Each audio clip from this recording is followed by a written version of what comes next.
Nah, Bapak Ibu, kemudian kita membahas tentang segitiga restitusi. Nah, apa itu? Ya, inilah dia. Segitiga restitusi. Proses ini meliputi 3 tahap dan setiap tahapnya berdasarkan pada prinsip penting dari teori kontrol. Jadi kan kita sudah belajar ya, stimulus respon dengan teori kontrol. Jadi paradigma baru stimulus respon menjadi apa Bapak Ibu? Teori kontrol ya. Nah, kemudian langkahnya yang pertama adalah menstabilkan identitas. Teori kontrolnya, kita semua akan melakukan hal yang terbaik yang bisa kita lakukan. Yang kedua, validasi tindakan yang salah. Teori kontrolnya bagaimana? Semua perilaku memiliki alasan. Jadi kita bahas satu-satu Bapak Ibu ya. Yang ketiga, menanyakan keyakinan. Teori kontrolnya adalah kita semua memiliki motivasi internal. Ya, motivasi dari diri yang internal itu ya. Nah, ketiga strategi tersebut direpresentasikan dalam 3 sisi segitiga restitusi. Langkah-langkah itu kita lakukan satu persatu. Ya Bapak Ibu ya, apabila kita menyelesaikan masalah di kelas, kita selesaikan satu persatu. Yang pertama, menstabilkan identitas. Ya Bapak Ibu ya, atau stabilis identity. Bagian dasar dari segitiga bertujuan untuk mengubah identitas anak dari orang yang gagal karena melakukan kesalahan menjadi orang yang sukses. Anak yang sedang mencari perhatian, ya, anak sedang mencari perhatian adalah anak yang sedang mengalami kegagalan. Jadi dia mencari perhatian, ya. Nah, dia mencoba untuk memenuhi kebutuhan dasarnya. Namun ada benturan. Dia mencoba untuk memenuhi kebutuhan dasarnya. Nah, kalau kita mengkritik dia, maka kita akan tetap membuatnya dalam posisi gagal. Nah, ini sangat berbahaya Bapak Ibu. Kalau kita ingin dia menjadi proaktif, maka kita harus meyakini si anak dengan cara mengatakan kalimat-kalimat berikut. Nah, nanti saya akan melihatkan posisi kontrol saya sebagai manajer ketika anak mengalami masalah di dalam kelas, ya Bapak Ibu ya. Ini adalah tugas sebelumnya, yaitu posisi kontrol sebagai manajer. Berbuat salah itu tidak apa-apa. Nah, seperti itu kata-kata kita Bapak Ibu. Tidak ada manusia yang sempurna. Saya juga pernah melakukan kesalahan seperti itu dan sebagainya. Nanti kita lihat contohnya Bapak Ibu ya. Kemudian yang kedua, validasi tindakan yang salah. Validasi tindakan yang salah. Nah, apa saja kata-katanya? Nih, padahal kamu bisa melakukan yang lebih buruk dari ini ya. Nah, seperti itu. Kamu pasti punya alasan mengapa melakukan hal itu. Nah, kamu patut bangga pada dirimu sendiri. Kamu patut bangga pada dirimu sendiri. Karena kamu telah melindungi sesuatu yang penting dari dirimu. Kamu boleh mempertahankan sikap itu, tapi harus menambahkan sikap yang baru. Nah, itulah hal yang harus kita katakan kepada siswa kita agar mereka tidak merasa gagal dalam kehidupannya Bapak Ibu ya. Nah, kemudian yang ketiga yaitu menanyakan keyakinan. Menanyakan keyakinan atau seek the belief. Ya. Teori kontrol menyatakan bahwa kita pada dasarnya termotivasi secara internal. Ketika identitas sukses telah tercapai, itu langkah pertama. Dan tingkah laku yang salah telah divalidasi, itu langkah kedua yang tadi. Maka anak akan siap untuk dihubungkan dengan nilai-nilai dia percaya dan bertindak menjadi orang yang dia inginkan. Jadi dari gagal tadi bisa menjadi berpikir bahwa dia adalah anak yang sukses. Nah, bagaimana kata-katanya? Nih, apa yang kita percaya sebagai kelas atau keluarga, itulah yang tadi Bapak Ibu yang dinamakan dengan keyakinan kelas. Apabila mereka melanggarnya, kita memberitahu apa keyakinan kelas kita yang telah kamu langgar. Nah, kemudian apa nilai-nilai umum yang kita telah sepakati. Dengan kita membuat keyakinan kelas, kita bisa menanyakan kembali dengan sisi ketiga ini, ya, segitiga restitusi ketiga, yaitu menanyakan keyakinan. Apakah kamu yakin dengan tingkah kamu? Apakah kamu sesuai dengan keyakinan kelas yang telah kamu buat dengan teman-temanmu? Nah, inilah sisi ketiga dari segitiga restitusi, Bapak Ibu. Nah, Bapak Ibu, ini contoh saya dalam menyelesaikan masalah di kelas. Pada waktu itu Hami berperan sebagai anak yang tidak mampu, tetapi ia pintar, cerdas. Kemudian Najibah dan Viola berperan sebagai anak yang nakal, dan ia suka membuli Hami karena Hami tidak mau memberikan contekan. Nah, seperti itu. Jadi waktu itu saya menyelesaikan masalah dengan segitiga restitusi. Kemudian alhamdulillah saya mendapat nilai A, diberi oleh fasilitator saya karena sudah tepat dalam menyelesaikan masalah dan berposisi sebagai manajer menyelesaikan masalah tersebut dengan 3 restitusi atau segitiga restitusi. Ya, Bapak Ibu ya. Nah, kita sekarang ke cara saya menyusun keyakinan kelas, ya, di kelas.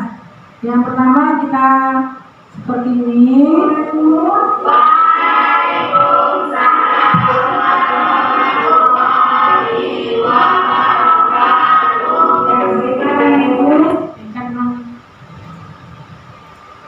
Yang pertama kita berikan dulu pengarahan.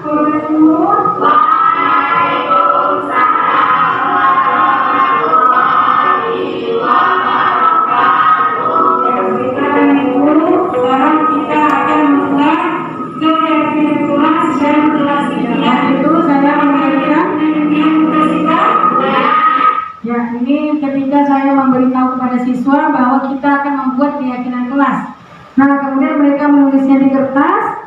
Keyakinan kelas bagaimana yang mereka inginkan. Yang pertama kita buat kelas impian, ya, seperti yang saya beritahu waktu sosialisasi kemarin. Nah, ini dia. Tapi ini sudah dipersingkat, Bapak Ibu, ini kan banyak ya keyakinan kelasnya. Yang sama, yang serupa sudah disatukan atau disambungkan jadi satu, ya. Jadi tambah sedikit. Jadi keyakinan kelas itu kita buat sedikit agar mereka ingat dengan keyakinan kelas mereka. Kemudian ini adalah kelas impian. Kelas impian ini kelas bagaimana mereka inginkan, ya. Ini setelah membuat kelas impian, baru kita membuat keyakinan kelas. Nah, seperti itu.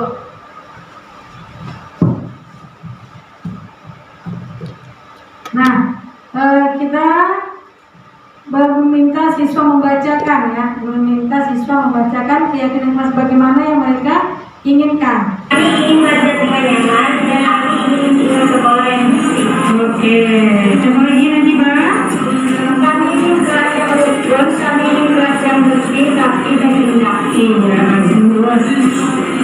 Yasmin?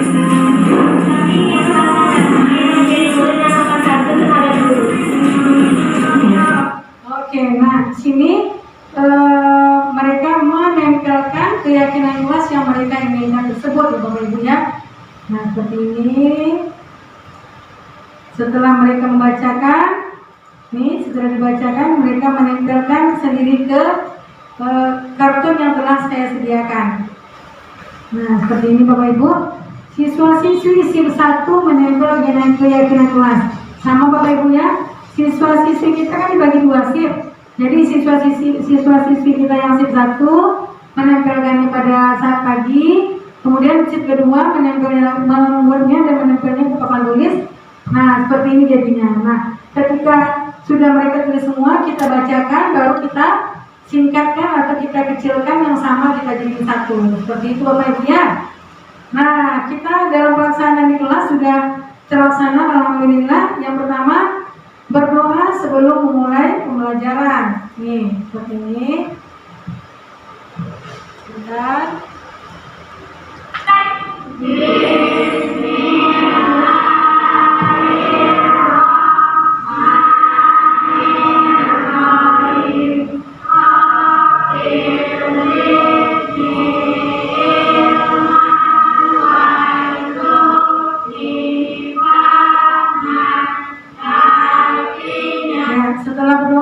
Biasanya literasi imajinasi, membaca Al-Quran atau membaca buku cerita fiksi.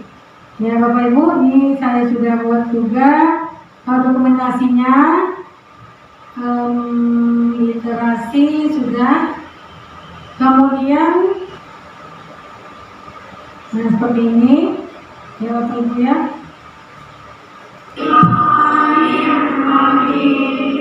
Ini mengaji atau membaca buku sebelum memulai pembelajaran. Setelah berdoa Bapak Ibu.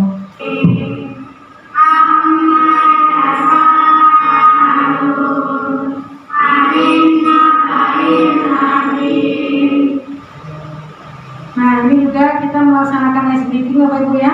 Ketika pembelajaran.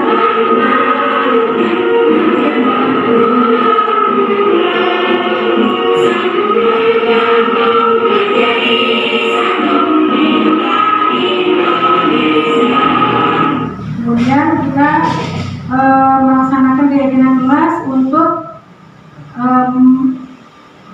piket kelas ya, untuk melaksanakan piket kelas, kemudian kejujuran. Nah ini sudah kami lakukan, sudah dilakukan oleh siswa kita juga tentang keyakinan kelas. Mereka bersikap jujur ya. Ada anak kita bernama Bintang menemukan uang. Dan kebetulan waktu itu saya minta juga dia divideokan juga. Padahal itu memang betul ya Bapak Ibu ya, ini bukan rekayasa, tapi saya minta dibuat videonya.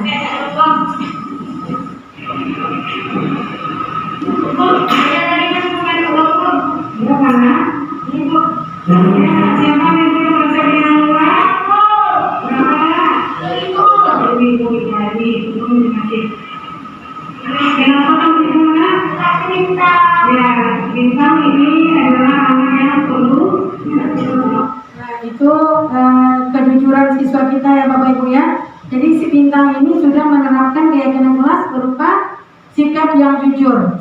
Dan juga piket kelas, bertanggung jawab dalam piket kelas. Ya, anak kita sedang piket, jadi mereka membuat keyakinan kelas itu bukan hanya untuk dibuat, tetapi juga untuk dilaksanakan. Ya. Nah, seperti itu Bapak Ibu. Nah, juga kita juga ada bersalaman ketika masuk kelas, ya, bukan hanya ditulis, tapi juga dilaksanakan Bapak Ibu. Kemudian pembelajaran juga sudah saya buat, ini pembelajarannya asik menyenangkan. Jadi pembelajaran itu bukan hanya di dalam kelas, tapi juga di luar kelas. Ketika bersalaman juga ini ketika pembelajaran di luar kelas, ya, pembelajaran di luar kelas. Ini pembelajaran di luar kelas. Punya kamu udah berapa? Aku 9. Kalau aku udah 8. Kamu? Kamu? Nah, ini pembelajaran yang mereka lakukan di luar kelas dan mereka meyakini pembelajarannya asik dan menyenangkan, Bapak Ibu ya. Jadi saya membuat pembelajaran bukan hanya di dalam kelas, tetapi juga di luar kelas. Ini aja kita sama ya, kita naik lagi kita terus. Nah, ini ketika mereka belajar kelompok, mereka meyakini mereka saling menyayangi, saling menghargai bersama teman dalam diskusi kelas. Nah, seperti itu Bapak Ibu. Ini mereka ketika belajar kelompok, mereka saling menghargai antara satu dengan yang lainnya. Setelah itu mereka mempresentasikan hasil kelompoknya. Ya Bapak Ibu ya, seperti ini. Dan terakhir mereka melakukan refleksi terhadap pembelajaran tadi yang telah dilaksanakan selama 2 jam pembelajaran. Nah Bapak Ibu,